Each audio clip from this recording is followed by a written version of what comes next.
Hello చెప్పు. అదే అంగన్వాడీ స్కూల్లో పనిచేసేటువంటి చంగమ్మ భర్త మీరేనా? నేనేలే చెప్పు. నువ్వు రేపటి నుంచి అంగన్వాడీ స్కూల్ కాడికి పోగాకు. అదేం నువ్వు పోతా రోజా? అది మీ భార్య అంగన్వాడీ స్కూల్లో పనిచేస్తుంది, నీకేం పనాడా? అదో నాతో నీకేం పని? నేను అంగన్వాడీ స్కూల్ హెడ్ ఆఫీస్ గానే. వెనక పక్కేమో తోకేమన్నా మొలిసిందా నీకు? ఏమైనా కొరువు కట్టెత్తుకుని వచ్చావు, అగ్గేమన్నా పెడతావా? మరి ఏమిటి నువ్వు మాట్లాడేది? పెళ్ళాం కాడికి పోవద్దంటావే? పిల్లం కాడికి పోయాడు మట్టంగా కూర్చోవాలైనా.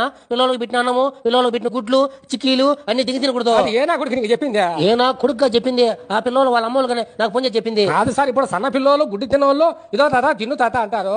అవును తీసుకొని తినడానికి తప్పేమన్నది? కాదు, ఏంది బల్ల పిల్లలు అందరి శాతంలో ఉండే గుడ్లని దిగి తింటారా? కాదు సార్, వాళ్ళు కాబట్టప్పుడు ఇంకా పారదమంట. కాదు, పిల్లలు తీరా గుడ్డు నోట్లో పెట్టుకునేటప్పుడే అబ్బా పియ్య అంటావండి. అది ఇప్పుడు మనం తింటా ఉంటావు. ఎబ్బే అంటే నువ్వు తినవా?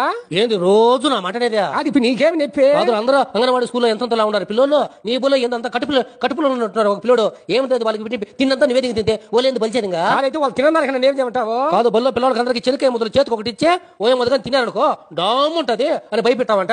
అవన్నీ ఆడ బాధ దిగితే అవన్నీ దిగి తింటామంటే అయితే వాళ్ళు భయపడినాక నేను ఏం చేయమంటావు? నువ్వేంద్ర ఆయన భయపెట్టించేదే? కాదు, పిల్లలకి తీరా అన్నం గిన్నెలో పెట్టినాక అన్నం ఫుల్లుగా తింటే కడుపంతా పగులుతుందని చెప్తున్నావన్నా. అయితే వాళ్ళు భయపడినాక నేను ఏం చేయమంటావు? నువ్వు బడికాడికి రాకుండా ఇంటికాడ ఉండు. మన పానమాలేదని హాస్పిటల్కి పోతే డాక్టర్ రోజు గుడ్లు బాగా తిను, ఆకుకూర తిను, అప్పుడప్పుడు చిక్కి తినమన్నాడు. ఇంటికాడ ఉంటే అట్ట సజ్జపిండి, జొన్నపిండి, ఎండు ఖర్జూరము, రాగి పిండి, బెల్లము, అటుకులు తినమని చెప్పలా? అది అవన్నీ పోయిన నెలలో పంపించినాను, అవన్నీ తెగి తిన్నాను. స్టాక్ అయిపోయినాయి. రేపు నెలకి పంపి మాకు. పిల్లలకి పెట్టవా? మిగిలితే పెడతాలే, పంపి.